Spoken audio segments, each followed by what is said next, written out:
Vamos tratar aqui agora de um assunto importante, que é a heresia. O conceito que está no dicionário diz, o conceito popular diz que é ato ou palavra ofensiva da religião. É aquilo que ofende, que vai contra a religião, que preceitua a religião. O sentido figurado diz que é opinião que vai contra qualquer teoria ou doutrina estabelecida.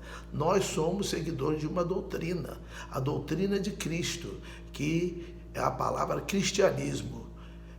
Ismo quer dizer doutrina, então doutrina de Cristo. Se nós tivermos uma opinião contra a doutrina de Cristo, é uma heresia, né? O cristianismo é a doutrina de Cristo, conforme a palavra revelada nos evangelhos. Essa é a definição de cristianismo. Em inglês, o cristianismo é a religião derivada de Jesus Cristo, baseada na Bíblia, como as Sagradas Escrituras. As Sagradas Escrituras. Também define como a prática do cristianismo.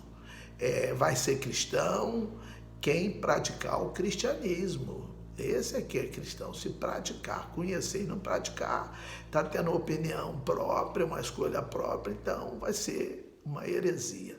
Em Mateus 16, 24, Jesus diz, se alguém quer vir após mim, negue-se a si mesmo, tome a sua cruz e siga-me.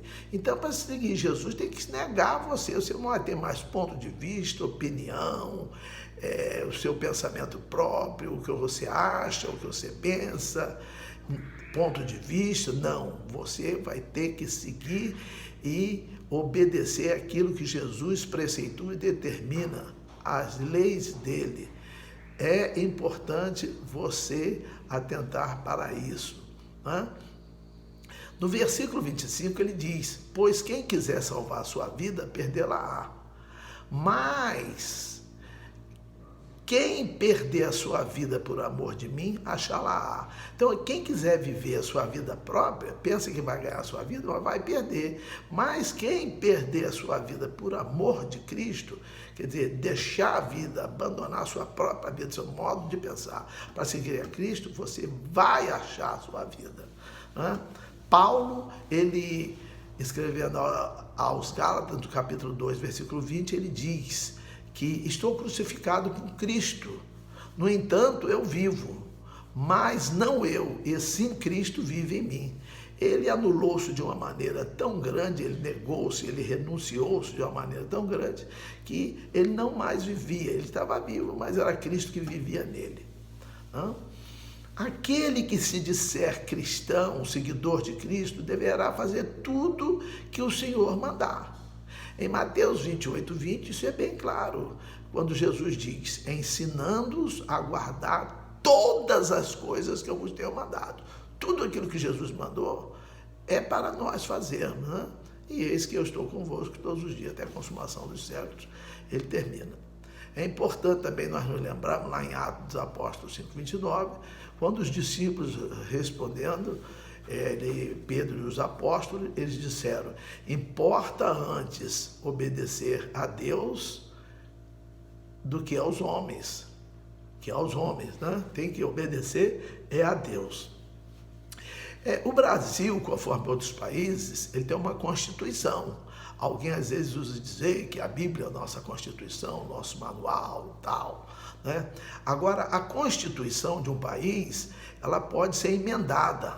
Emendar quer dizer corrigir, mudar para melhor, modificar, acrescentar, né? Temos aí agora a PEC da Previdência, né? Uma proposta de emenda à Constituição, quer dizer, ela vai ser modificada, vai ser mexida, né? Para melhorar a Previdência com esse ideal. A Bíblia Sagrada, as Sagradas Escrituras, a Bíblia não pode ser emendada como constituições, sejam elas federal, estadual ou lei orgânica de municípios, que podem se emendar, mas a Bíblia não pode, né? Ela em Apocalipse 22, versículo 18, diz que não pode acrescentar nada na Bíblia.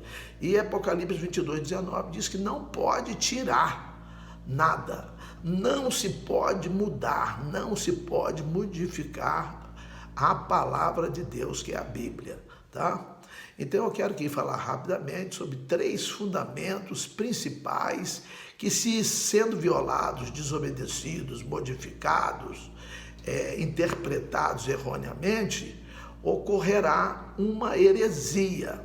Primeiro, a Bíblia é a palavra de Deus, é Ele falando para nós, pela palavra escrita.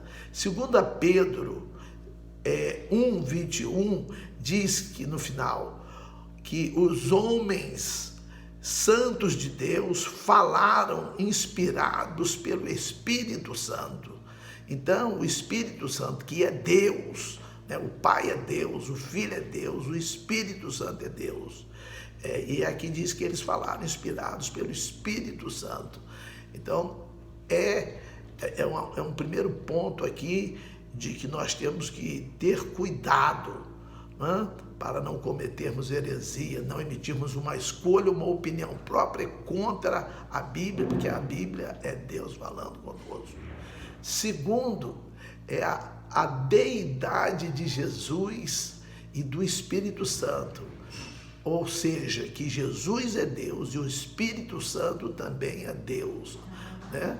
Em Atos 5:3, Pedro pergunta a Ananias, por que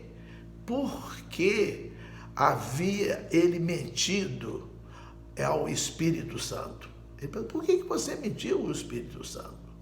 E no versículo 4, ele afirma, não mentiste aos homens, mas a Deus.